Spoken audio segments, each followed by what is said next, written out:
On Sunday, February 15th at 3:30 p.m., Charlottesville Symphony presents a masterwork series of romance at the Paramount Theater. For Arts this week, we spoke to conductor Benjamin Rouse. I'm Benjamin Rouse. I'm music director of Charlottesville Symphony.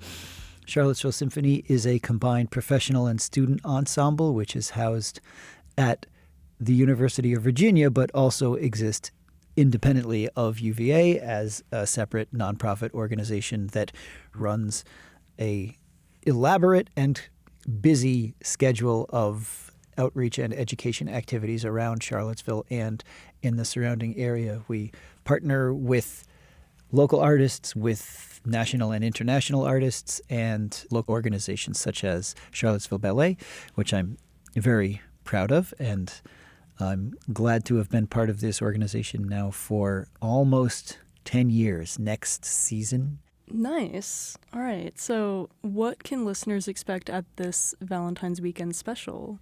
When we got the Valentine's weekend to line up to be our concert dates, I immediately thought, let's just pile on absolutely as much completely romantic music as we possibly can all together onto one program. It's the most lush, the most beautiful, and the most romantic music all smashed together.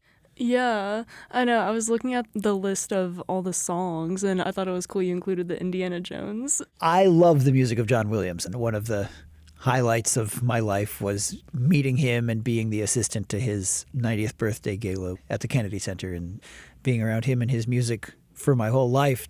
Finally, to be around him in person was really exciting. I just think that he's done so much for American music and that he's a completely unique figure in all of music history, really. So I was thrilled to think, well, we're doing all the love themes. John Williams has written so many love themes, and there's this one in particular from Indiana Jones called Marion's Theme, and everybody knows it, and it's beautiful music. They've heard it in snippets in the movie, or they've heard one little excerpt in the March, the Raiders March, which is the more famous concert piece. But most people haven't heard the full concert version of Marion's Theme, and I thought that definitely has to go on there. So that's part of the vibe of the second half of the show. All our concerts are separated into two halves with an intermission. And in this concert, the first half is like the love music, which is really, really happy. Mm-hmm.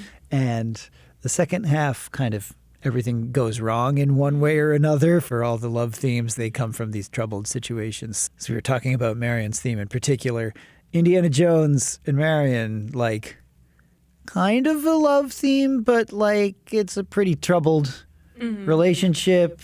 I also noticed that you're performing a UVA concerto competition winner.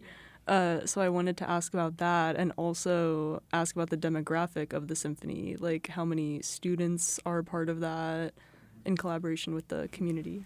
Yeah, so our basic structure is that there's a member of the UVA music faculty, our performance faculty, on every instrument, and they're leading those sections. And then those people teach a whole lot of UVA students, the flute and the oboe, and so they're sitting right next to their students as their section mates. The majority of Charlottesville Symphony are student members. We have an annual concerto competition open to UVA students who want to enter and come and play their concerto, and we're featuring our winner, Claire Yoon, on the Saint-Saëns piece, and that fit onto this program really perfectly. I was glad that Claire entered this piece by Saint-Saëns, the introduction and Rondo Capriccioso, because it's a really, really exciting piece. One of the most kind of flashy pieces that you could ever hear in a concert. But that's a solo piece for violin with orchestra accompaniment. I previously did an interview with Michael Sloan, who directs the Choral Society, and I think they performed either Saint-Saëns or like a similar piece. I was just curious if you collaborate with other music societies or Charlottesville music groups to a degree.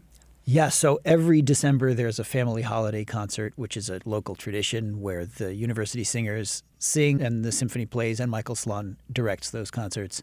So there's the family holiday concerts, plus somewhere else on our classics season we share a program with university singers, and we all put a big performance together. This past year has been the Dvorak Mass, and before that we've done Mozart, Verdi. We're together on stage with university singers twice every year. So where does this Valentine's performance fall within your season's program?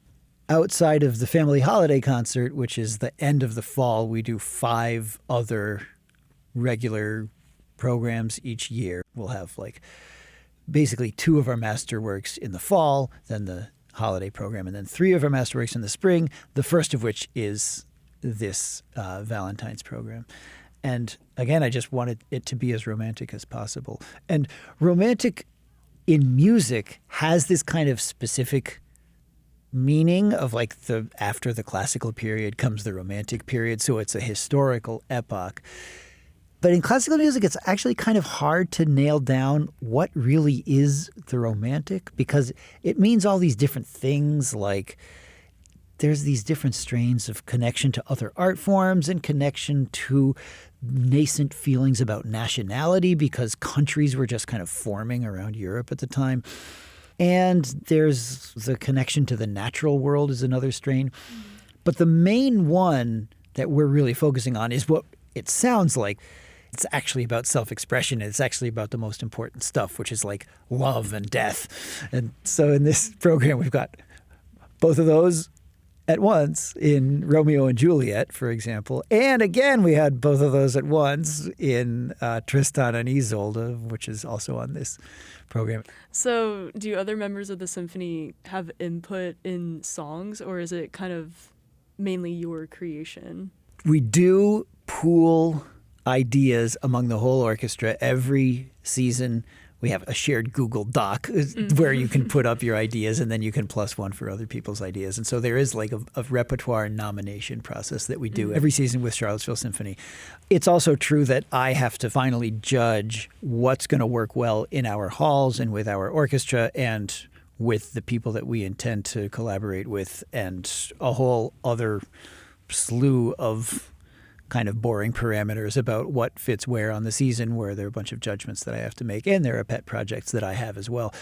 So as a music director, I program the season, and I do that with a lot of help from this repertoire nomination process. Is there more you'd like to share about this season or your role as music director?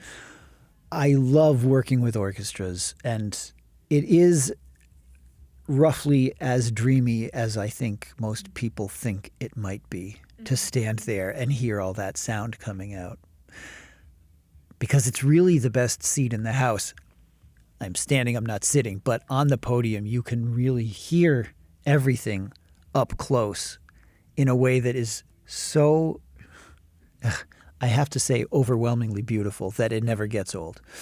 And so I think maybe a lot of people would have the idea that looks kind of fun, and I can assure you that it is.